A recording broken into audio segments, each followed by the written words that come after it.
उदाहरण बताता हूँ कि हमारी पार्टी के एक नेता थे गोंडा में, पंडित सिंह जी। उनके ऊपर हमला होता है, उनको गोलियों से भून दिया जाता है और नेताजी उस वक्त मुख्यमंत्री थे और शायद उन्होंने हेलीकॉप्टर भेजा और हेलीकॉप्टर से उनको बुलवा के उनका इलाज करवाया। समाजवादी पार्टी के राष्ट्रीय अध्यक्ष अखिलेश यादव जी को आप एक नेता के तौर पर किस तरह से देखते हैं?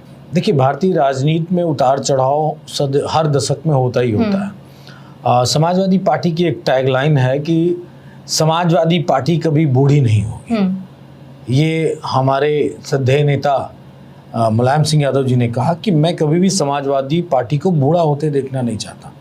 वो राष्ट्रीय अध्यक्ष थे, उन्होंने अपने ही जीवन में मुख्यमंत्री बनाया आदरणीय राष्ट्रीय अध्यक्ष जी को और फिर पार्टी के वो राष्ट्रीय अध्यक्ष बने और पार्टी में जो सबसे ज्यादा जनाधार है वो नौजवानों का है।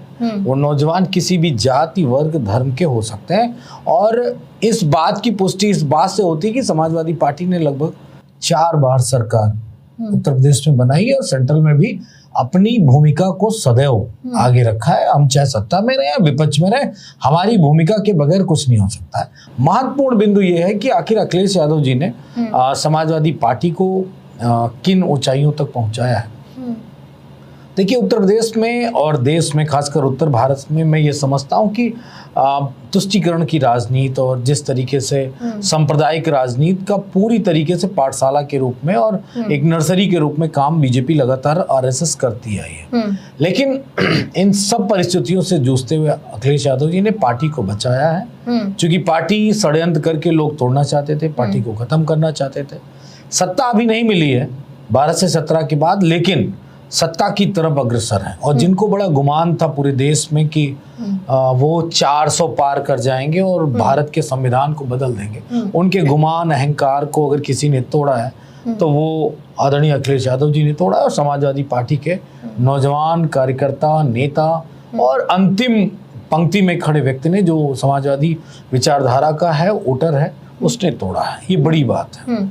ठीक है, आपने तो ये तमाम बड़ी बातों को कहा, लगातार बीजेपी पर भी कहीं ना कहीं आपका निशाना था, उस पर हम बाद में धीरे धीरे करके आएंगे, लेकिन उससे पहले अब इन सवालों का भी आप जवाब दे दीजिए कि अपने कार्यकर्ताओं की अगर बात कही जाए, समाजवादी पार्टी में जितने भी कार्यकर्ता है, ऐसे में उनके लिए तुरंत अगर उपलब्धि की बात कही जाए, तुरंत मौके पर पहुंचने की बात कही जाए, तो मुलायम सिंह यादव और अखिलेश यादव में सबसे पहले कौन पहुंचता था और अपने कार्यकर्ता के लगातार तत्पर खड़े रहता था? कौन?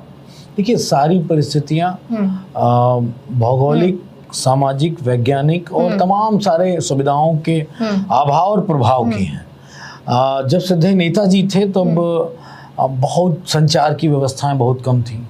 टेलीफोन होता था, वो भी कार्यकर्ताओं के पास नहीं होता था, डीएम के पास या बड़े नेताओं के पास। तो कोई आपके पास वो रास्ते नहीं होते थे। जब आपके पास जानकारी होती थी तब आप उसके लिए व्यवस्था करते थे। तो उस दौर की परिस्थितियों के हिसाब से नेताजी बहुत आगे थे, अपने कार्यकर्ताओं के लिए, नेताओं के लिए सदैव खड़े होते थे। एक उदाहरण बताता हूँ कि हमारी पार्टी के एक नेता थे गोंडा में, पंडित सिंह जी।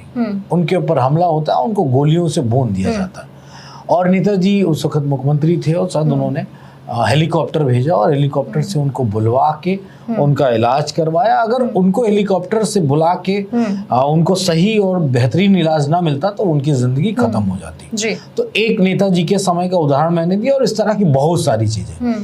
तो नेताजी का कोई जोड़ नहीं, कोई तोड़ नहीं, लेकिन राष्ट्रीय अध्यक्ष जी के समय में राजनीति के तमाम पैमाने बदल गए।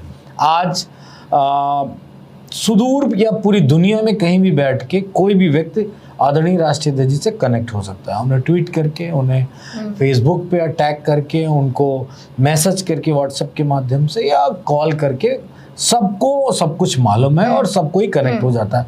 तो दोनों लोगों का सबसे बेहतर चीज़ मुझे जो लगता है कि वो अगर उनके जहन में कोई घटना आ जाती है तो वो तत्काल उस चीज़ को निस्तारण की तरफ ले जाते हैं। उदाहरण देता हूँ कि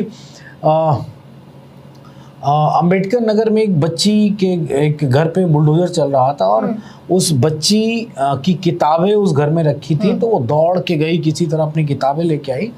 बात को उस घटना का संज्ञान लिया राष्ट्रीय अध्यक्ष जी ने और उस बच्ची को बुलाया, उसकी मदद की और कहा हम पूरी जिंदगी की पढ़ाई की जिम्मेदारी हम उठाते हैं। इस तरह के कोई एक बच्चे नहीं, अभी हाल ही में एक वीडियो वायरल हुआ था एक लड़की का जो प्रजापति समाज से आती थी, उसने अमेरिका में जाके पढ़ाई की और उसकी पढ़ाई में जो भी लाखों रुपए का खर्चा आया उसमें राजचंद्र जी ने चेक के माध्यम से पैसा दिया और उसकी मदद करी और वो टॉपर बनी उस यूनिवर्सिटी में जहां अमेरिका में वो पढ़ने गई थी रिसर्च करने के लिए। तो दोनों नेताओं का कोई जोड़ नहीं है।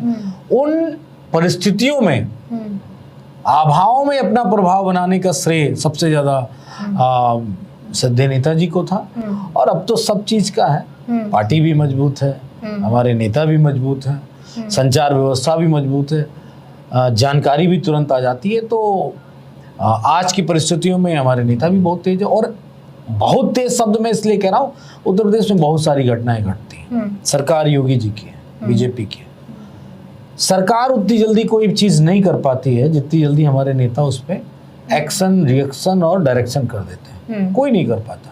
तो मायावती जी भी है, कांग्रेस भी है, कोई नहीं कर पाता। तो कोई जोड़ नहीं है, ना नेताजी का और ना ही हमारे नेता अखिलेश यादव जी।